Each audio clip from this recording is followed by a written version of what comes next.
আসসালামু আলাইকুম সবাইকে নববর্ষের শুভেচ্ছা। আজকে শুভ নববর্ষ বাংলায় 1432। কীভাবে যে দেখতে দেখতে দিনগুলো চলে যাচ্ছে বোঝাই যাচ্ছে না।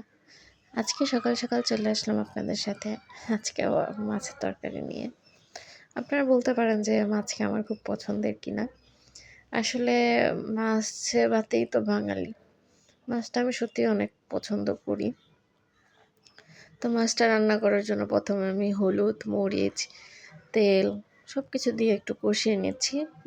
কষিয়ে নেওয়ার পর মাছের দুটো মাথা দিয়ে আজকে আমি রান্না করব।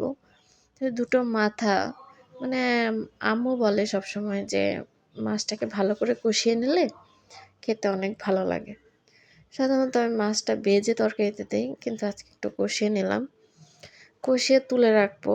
তারপর সবজিগুলো দেখেন দিয়ে দিলাম।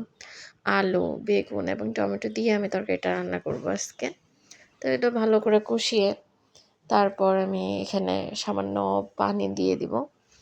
পানিটা একটু বেশিই দিব, তার কারণ আমি একটু ঝোল পছন্দ করি মোটামুটি।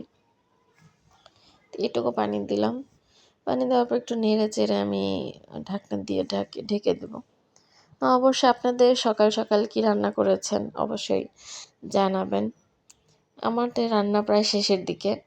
অনেকক্ষণ পর প্রায় 10-15 মিনিট পরে আমি এই যে কষিয়ে তুলে রাখা মাথাগুলো দিয়ে দিচ্ছি। তারপর আমি ঢাকনা দিয়ে ঢেকে দিব। তারপর ধনিয়া পাতা এবং জিরাও দিব সামান্য। আমি ধনিয়া পাতাগুলো কেটে রেখেছি।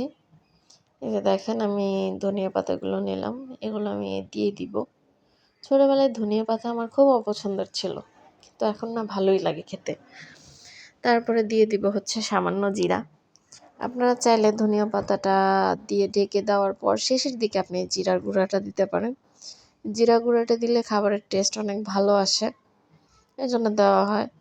এ তো দেখতে দেখতে আমার রান্না শেষ হয়ে গেল। ভালো থাকবেন সবাই।